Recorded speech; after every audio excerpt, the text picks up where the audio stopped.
Assalamualaikum warahmatullahi wabarakatuh. Kali ini kita lanjut ke bagian kedua, yaitu pengertian desain didaktis. Ini masih di part yang satu ya. Nah, untuk pengertian desain didaktis, sebenarnya desain didaktis pembelajaran adalah rancangan situasi belajar yang disusun berdasarkan antisipasi terhadap respon siswa dengan mempertimbangkan kemungkinan hambatan belajar atau disebut learning obstacle yang muncul dalam proses memahami suatu konsep.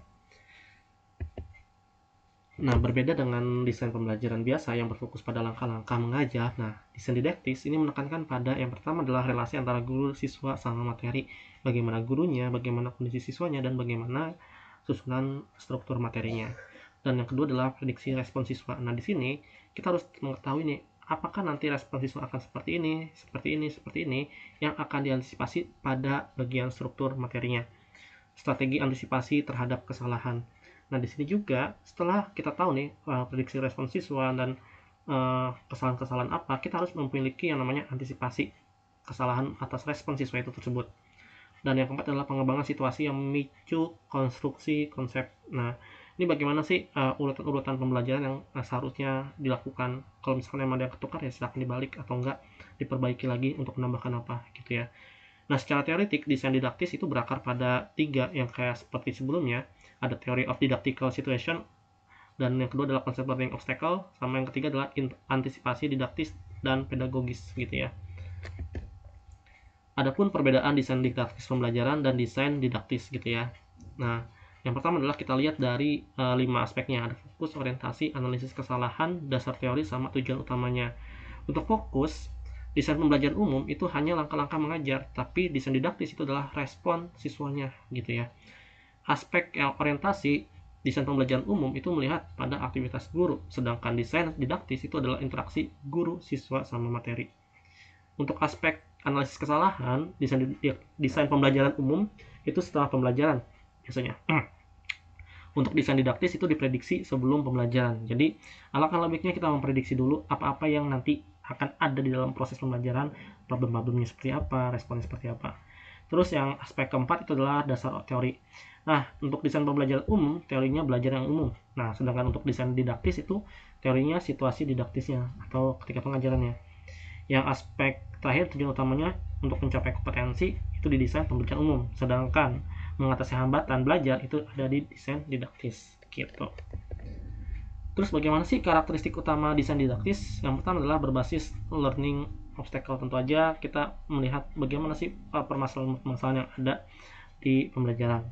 Yang kedua adalah memuat prediksi respon siswa. Nah, di sini juga kita akan melihat bagaimana sih respon siswa ketika pembelajaran itu berlangsung dan prediksinya seperti apa. Apakah siswa itu menyatakan bahwa variabel itu ketika penjumlahan dan perkalian itu sama gitu ya.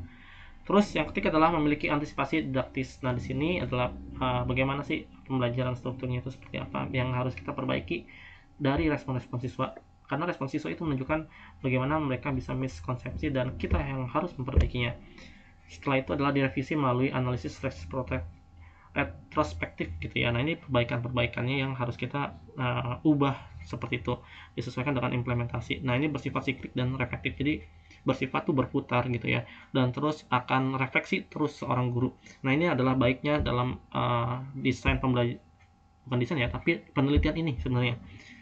Kita harus terus berefleksi, memperbaiki gitu ya, hingga betul-betul sesuai dengan kondisi apa yang siswa pahami gitu. Dan selanjutnya adalah teori situasi didaktis atau dari si Guy Brush gitu ya. Teori ini menjelaskan bagaimana pengetahuan itu dikonstruksi melalui interaksi siswa dengan situasi yang dirancang. Sebenarnya ada konsep dasarnya, di mana situasi didaktis adalah kondisi yang sengaja dirancang agar siswa membangun pengetahuan melalui interaksi dengan masalah. Namun ada 4 fase di sini, yaitu aksi, formulasi, validasi, dan institusionalisasi gitu ya. Oke. Nah, yang situasi aksi sebenarnya siswa ini berinteraksi langsung dengan masalah tanpa intervensi eksplisit guru ya. Contoh kalimat situasi aksinya seperti ini. Guru memberikan masalah tentang gradien garis melalui grafik tanpa menjelaskan rumus terlebih dahulu. Itu aksinya. Situasi formulasi itu adalah siswa mulai mengkomunikasikan hasil pemikirannya. Contoh kalimat situasi formulasi. Siswa menyatakan bahwa kemiringan garis dapat dihitung dengan membandingkan perubahan vertikal dan horizontal.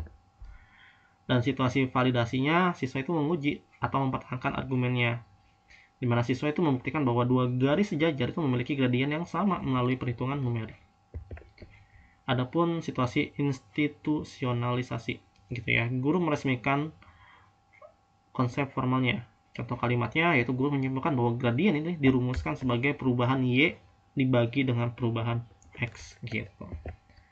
Adapun ringkasan fase dalam tabel, sebenarnya bagaimana sih peran guru untuk setiap aktivitas, gitu ya. Nah, untuk fase aksi, aktivitas siswanya kan eksplorasi masalah ya. Di sini peran guru itu adalah untuk mengamati. Sedangkan untuk fase formulasi, itu aktivitasnya itu mengemukakan ide ya.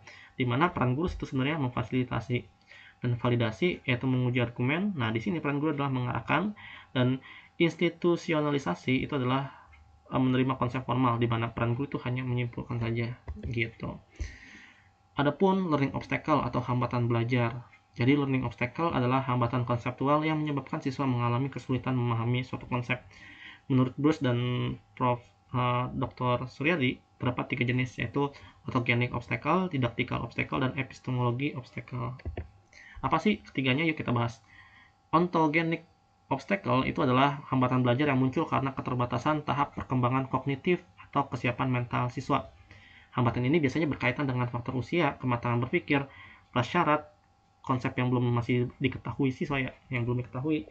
Dan contohnya seperti apa sih? Nah, berdasarkan hasil tes diagnostik misalkan ya, ditemukan bahwa sebagian siswa itu belum memahami konsep fungsi secara utuh, sehingga mengalami kesulitan dalam memaknai limit sebagai pendekatan. Nah, di sini di ontogenik itu kalau misalkan nanti kalian mengalami kebingungan sama yang pas yang ketiga gitu ya, yang si epistemological obstacle gitu. Sebenarnya perbedaannya ada di tes diagnostik, karena tes diagnostik itu kan di awal ya. Nah, di sini perbedaannya gitu. Misalkan lagi siswa kelas 4 mengalami kesulitan memahami pecahan ya sebagai bilangan rasional pada garis bilangan. Nah, hambatan ini tergolong ke autogenic obstacle karena siswa masih berada pada tahap berpikir konkret dan belum siap menerima representasi abstrak gitu. Bagaimana sih cara mengetahui ciri-cirinya gitu ya? Yang pertama ada 3 indikator: tidak memahami konsep prasyarat atau analisisnya, yaitu kesiapan belum matang; tidak mampu berpikir abstrak, berarti tahap perkembangannya belum memadai; dan indikator yang lain adalah jawaban kosong karena bingung. Nah, ini beban kognitif terlalu tinggi gitu. Dan kita lihat lanjut lagi ke didactical obstacle. Jadi didactical obstacle ini adalah hambatan yang muncul akibat cara penyajian materi oleh guru, metode pembelajaran, atau desain pembelajaran yang kurang tepat. Nah, hambatan ini biasanya berasal dari faktor pengajar, bukan dari siswanya. Contoh kasus yang pertama adalah luas segitiga. Siswa langsung menggunakan rumus luas segitiga tanpa memahami makna setengah kali alas kali tinggi. Nah, hambatan ini dikategorikan sebagai didactical obstacle karena pembelajarannya sebelumnya itu berfokus pada prosedur tanpa eksplorasi konseptual. Untuk contoh yang kasus kedua ini ada di gradien garis untuk anak SMP. Guru memperkenalkan rumus gradien tanpa memberikan pengalaman eksplorasi melalui grafik. Akibatnya, siswa memahami gradien hanya melalui simbol matematis. Kondisi ini menunjukkan adanya didactical obstacle yang bersumber dari pendekatan pembelajaran yang terlalu formal. Nah, ciri-cirinya bagaimana sih? Misalkan ciri-ciri dalam analisis datanya, indikatornya ada 3 juga sama. Siswa hafal rumus tanpa makna, di mana analisisnya berarti kita bisa menyimpulkan bahwa pembelajaran prosedural. Indikator yang kedua adalah kesalahan seragam pada banyak siswa. Nah, analisisnya apa? Yaitu pola pengajarannya kurang tepat nih, di sini nih letaknya. Indikator yang ketiga adalah ketergantungan pada contoh guru. Nah, ini minim eksplorasi ternyata. Gitu. Dan yang terakhir adalah epistemologi obstacle, di mana hambatan yang muncul karena keterbatasan pemahaman konsep dan konteks tertentu. Siswa memahami konsep dalam suatu situasi, tapi gagal menerapkan dalam situasi lain. Sebenarnya ada 2 kasus yang akan kita gunakan, yaitu pecahan di SD. Siswa mampu membandingkan pecahan dengan penyebut sama, tetapi gagal ketika penyebutnya berbeda. Hambatan ini tergolong epistemological obstacle karena siswa memahami pecahan secara terbatas pada konteks tertentu. Contoh kasus kedua, limit fungsi. Siswa memahami limit sebagai nilai fungsi di suatu titik ya, sehingga menyamakan limit dengan substitusi langsung. Kesalahan ini menunjukkan bahwa epistemological obstacle karena siswa belum memahami makna limit sebagai pendekatan ini gitu.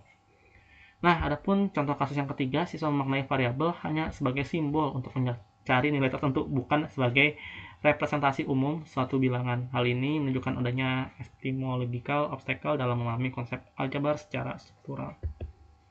Dan ciri-cirinya itu ada 3 juga. Pertama, misalkan konsep benar pada konteks A, tapi salah pada konteks B. Nah, ini berarti analisisnya pemahamannya parsial nih, masih sebagian ternyata siswa. Adapun indikator yang kedua adalah generalisasi yang keliru. Analisisnya apa sih sebenarnya? Yaitu struktur konsep yang ternyata belum utuh gitu ya. Indikator yang ketiga adalah menggunakan definisi sempit, yaitu analisisnya representasinya masih terbatas. Nah, perbandingan ketiganya ini bisa kalian lihat pada tabel, ternyata ada sumber masalahnya, kita lihat ya, diurutin aja. Kesiapan kognitif, cara mengajar, struktur konsep. Contoh utama juga ada, belum siap berpikir abstrak, fokus pada rumus saja, pemahaman terbatas pada konteks gitu.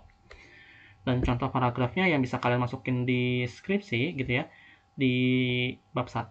Berdasarkan analisis jawaban siswa ditemukan 3 jenis hambatan belajar. Yang pertama adalah autogenic obstacle yang ditunjukkan oleh ketidaksiapan siswa dalam memahami konsep prasyarat fungsi. Kedua adalah didactical obstacle yang muncul akibat pembelajaran yang sebelumnya yang berfokus pada prosedur tanpa eksplorasi makna. Yang ketiga adalah epistemological obstacle yang terlihat dari pemahaman siswa yang terbatas pada konteks substitusi langsung dalam menentukan sebuah link. Oke, untuk part yang ketiga nanti yaitu kita akan melihat cara membedakan ontogenic dan epistemologi yang sering tertukar. Mungkin cukup sekian. Assalamualaikum warahmatullahi wabarakatuh. Dan jangan lupa kalau bagi yang kalian mau belajar riset silahkan klik yang ada di deskripsi linknya. Terima kasih. Assalamualaikum warahmatullahi wabarakatuh.